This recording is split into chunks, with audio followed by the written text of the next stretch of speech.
शिक्षा दीक्षा। तो चलिए शुरू करते हैं आज की अपनी वीडियो। आज की जो मेरी वीडियो है वो आपके लिए बहुत ही ज़्यादा खास है, क्योंकि इसमें आप यूपी स्पेशल देखने जा रहे हो। तो ये आपके लेखपाल एग्ज़ाम के लिए या आपके यूपी से रिलेटेड कोई एग्ज़ाम है जिसकी आप तैयारी कर रहे हो, जैसे कि वीडियो का एग्ज़ाम हो या कोई भी अदर एग्ज़ाम लाइक टीसीएस का एग्ज़ाम है, या फिर आप अन्य किसी स्टेट लेवल एग्ज़ाम या कोई भी जो है आपका एग्ज़ाम सेंट्रल वाले जो एग्ज़ाम्स होते हैं उनकी तैयारी भी अगर कर रहे हैं, तो उसके लिए भी आपकी ये वीडियो जो है वो बेनिफिशियल होगी, क्योंकि उसमें भी आपका यूपी से क्वेश्चन तो बनता ही बनता है। ठीक है, तो कुल मिला के ये वीडियो आप सभी लोगों के लिए बहुत ही ज़्यादा बेनिफिशियल होने वाली है। और चलिए कुछ बात कर लेते हैं वो इम्पोर्टेंट बात क्या है सभी लोग जानते हैं। अगर नहीं जानते तो मैं बता दूं कि भाई मैं अनअकैडमी के साथ जुड़ी हुई हूँ, और अगर आप लोग चाहते हैं अनअकैडमी पर पढ़ना तो आपको क्या करना होगा, आपको अनअकैडमी प्लस ऐप को जो है इंस्टॉल करना होगा।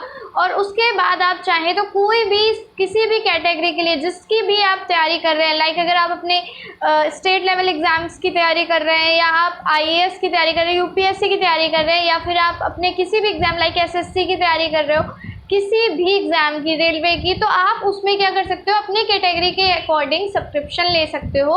और सब्सक्रिप्शन आपको कैसे लेना है, मेरे इस रेफरल कोड से लेना है जो कि अभी स्क्रीन पे आपको दिख रहा है। तो आपको इस रेफरल कोड को एज इट इज़ यूज़ करना होगा, और इसमें आपको जितना हो सकेगा मैक्सिमम डिस्काउंट आपको मिल जाएगा। ठीक है, तो जितने लोग भी जुड़ना चाहते हैं अनअकैडमी पर और पढ़ना चाहते हैं काफ़ी कुछ इंपॉर्टेंट चीज़ें, क्योंकि अनअकैडमी पे आपको डेली लाइव क्लासेस मिलती हैं, तो अगर आप पढ़ना चाहते हैं तो आप सब्सक्रिप्शन ले सकते हैं मेरे इस कोर्स से। ठीक है, और नए नए बैचेस उसमें चला करते हैं, बहुत सारे फ़ायदे मैंने आपको इससे पहले वाली वीडियोस में भी बताएं कि अनअकैडमी पे सब्सक्रिप्शन लेने का क्या क्या फ़ायदा आप लोगों को मिलता है। तो चलिए जल्दी से देर ना करते हुए शुरू कर देते हैं। भाई अगर आपने अभी तक मेरे चैनल को सब्सक्राइब ना किया हो तो सब्सक्राइब कर लीजिएगा और बेल आइकन को प्रेस करना मत भूलिएगा। तो चलिए देखते हैं भाई, जो आज हम देखने वाले हैं वो यूपी स्पेशल का कौन सा पार्ट है, वो वन्य जीव विहार है, वन्य जीव अभ्यारण्य बोल सकते हैं। आज हम लोग देखेंगे वाइल्ड लाइफ सेंचुरी। ठीक है, तो चलिए स्टार्ट करते हैं।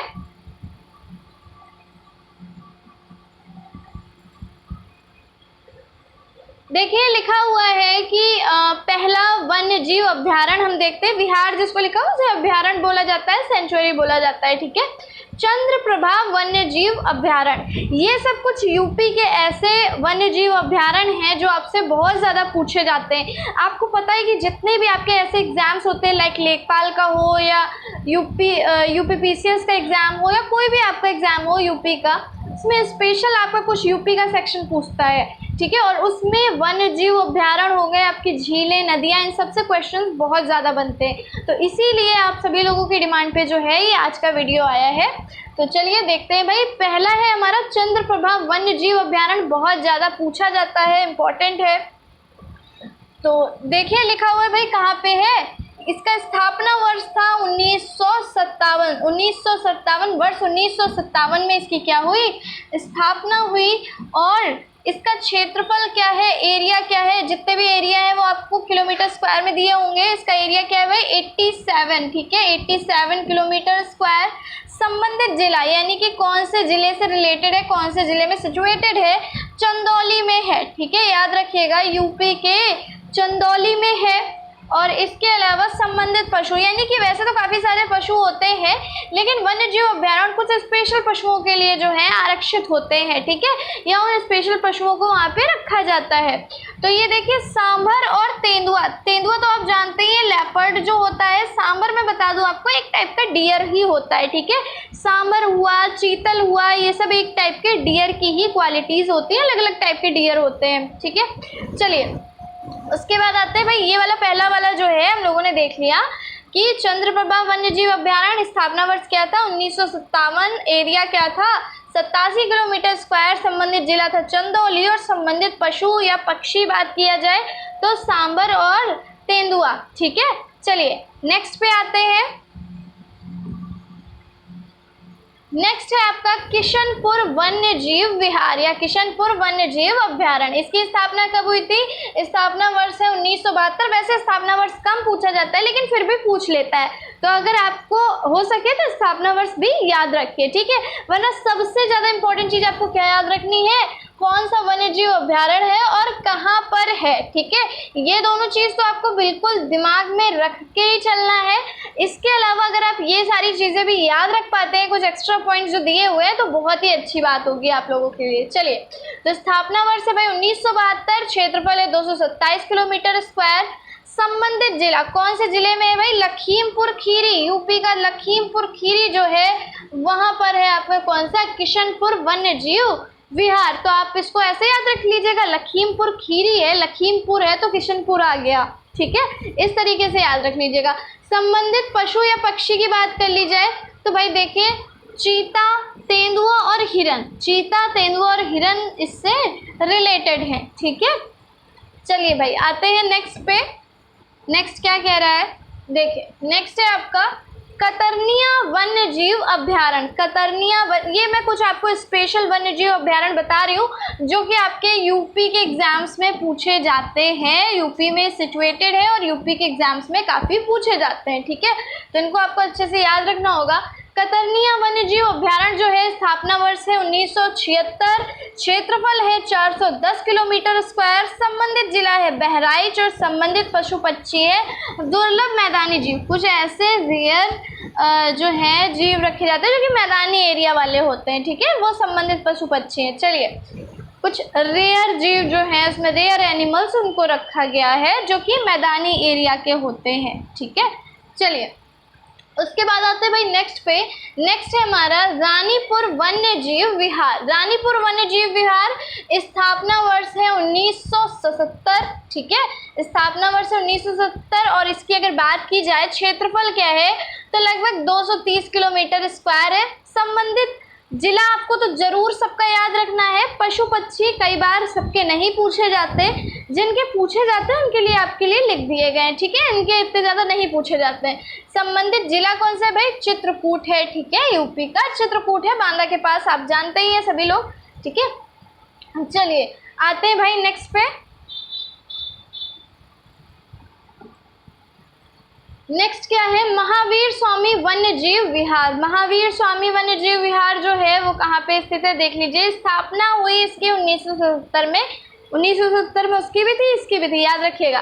क्षेत्रफल जो है वो बताया गया भाई 5.4 लिखा हुआ है, ठीक है। और संबंधित जिला क्या है, ललितपुर, ठीक, ललितपुर में है। ललितपुर आप जानते हैं ना, झांसी के पास स्थित है। संबंधित पशु पक्षी क्या है भाई, मोर और बंदर। मोर और बंदर जो है वो यहाँ पर पाए जाते हैं अच्छी खासी मात्रा में। नेक्स्ट पे आते हैं। नेक्स्ट देखिए, चंबल वन्य जीव विहार। चंबल वन्य जीव अभ्यारण्य जो है उसकी स्थापना वर्ष क्या है, 1979, वर्ष 1979 में स्थापना हुई थी। क्षेत्रफल है भाई 635 किलोमीटर स्क्वायर।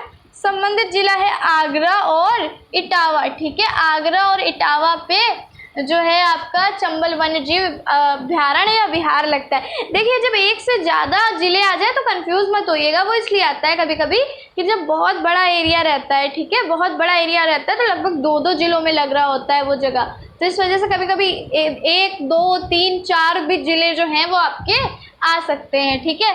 संबंधित पशु या पक्षी क्या है भाई, घड़ियाल, ठीक है। घड़ियाल मोस्टली आपके कहाँ होते हैं भाई, गंगा में पाए जाते हैं, ठीक है। गंगा नदी में पाए जाने वाले घड़ियाल जो होते हैं। और इसके अलावा डॉल्फिन, डॉल्फिन भी जो है आपके गंगा नदी के पानी में या ऐसे भी पाए जाते हैं, आप जानते भी हैं, ठीक है। चलिए, राष्ट्रीय जलीय जीव जो है वो आपका क्या है भाई, डॉल्फिन है, सभी जानते होंगे।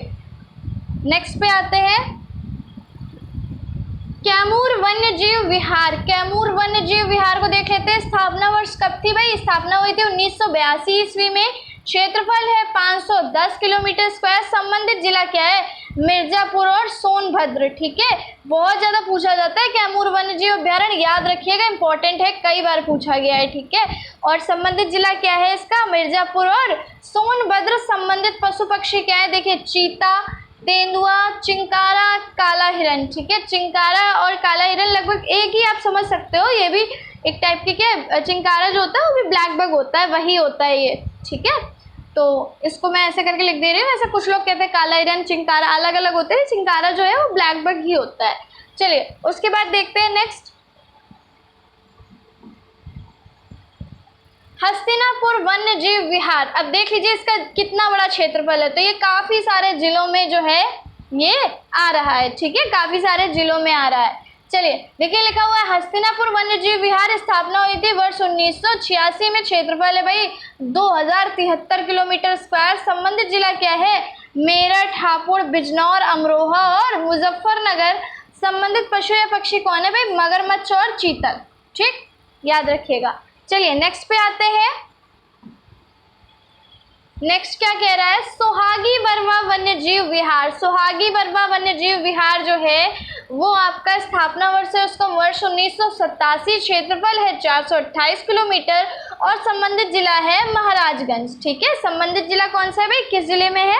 महाराजगंज में है, ठीक है। नेक्स्ट पे आते हैं। नेक्स्ट क्या है? सोहेलवा वन्य जीव विहार। सोहेलवा वन्य जीव विहार जो है स्थापना वर्ष है 1987। क्षेत्रफल है 452 किलोमीटर स्क्वायर। संबंधित जिला है बलरामपुर और गोंडा, ठीक है, याद रखिएगा। संबंधित जिला कौन सा है भाई? बलरामपुर और गोंडा जिला। चलिए नेक्स्ट पे आते हैं। कछवा वन्य जीव विहार। ये देखिए स्पेशल यूपी स्पेशल मैं आप लोगों के लिए इसीलिए लेकर के आई हूँ क्योंकि मैंने बोला था भाई लेखपाल जो है वो आपका स्टार्ट हो रहा है और यूपी के लिए चीज़ें चल रही थी। तो काफ़ी लोग कमेंट करके पूछ रहे थे क्या मैम लेखपाल के लिए चीज़ें नहीं आएंगी क्या? तो बिल्कुल आएंगी, बिल्कुल मिलती रहेंगी, परेशान मत होइए। थोड़ा सा क्या है साथ साथ में और भी चीज़ें चलाने लगते हैं जिनकी वजह से कुछ लोग जो है और थोड़ा लेट भी हो जाता था पहले, तो अब आपको लेट नहीं हुआ करेगा। हम लोगों की कोशिश रहेगी कि एक एक दिन में आपको 1 से 2 सब्जेक्ट की वीडियोस जो है वो प्रोवाइड कराई जा सके ताकि आप लोगों को चीज़ें जो हैं वो अच्छे से मिलती रहें, ठीक है। चलिए तो कछवा वन्य जीव विहार जो है उसको देख लेते हैं भाई। कछवा वन्य जीव विहार आपका कहाँ पे है? वाराणसी में स्थित है। संबंधित जिला यानी कि है कहाँ पे स्थित? वाराणसी में। क्षेत्रफल जो है 7 किलोमीटर स्क्वायर। स्थापना वर्ष है वो क्या था आपका? 1989, ठीक है, 1989 में हुई थी इसकी स्थापना, याद रखिएगा। चलिए नेक्स्ट पे आते हैं। ये जितने भी मैं आपको बताती चल रही हूँ इनका साथ साथ में लिखते जाया करिए या बीच में वीडियो पॉज करके कहीं नोट कर लिया करिए। ये आप लोगों के लिए इंपॉर्टेंट है क्योंकि काफ़ी बार पूछे गए। इनमें कोई एक्स्ट्रा ऐसा कुछ बताने वाला नहीं है कि आपको मैं बहुत ज़्यादा एक्सप्लेन करूं। बस आपको इतना ये ज़रूरी है कि ये सारी चीज़ें आपके क्वेश्चन में सबसे ज़्यादा आती हैं, आपके एग्जाम में सबसे ज़्यादा आती हैं, इसलिए स्पेशल नोट्स जो हैं वो आप लोगों के लिए बताए जा रहे हैं, ठीक है। जो चीज़ें समझाने वाली होंगी उनको जितना ज़्यादा हो सकेगा मैं डिटेल में भी समझाऊंगी। चलिए देख लेते हैं भाई पीलीभीत टाइगर रिजर्व, ठीक है। पीलीभीत टाइगर रिजर्व जो है नाम से ही समझ में आता है कि कहाँ पे है? पीलीभीत में है, ठीक है। संबंधित जिला कौन सा हो गया भाई? पीलीभीत हो गया।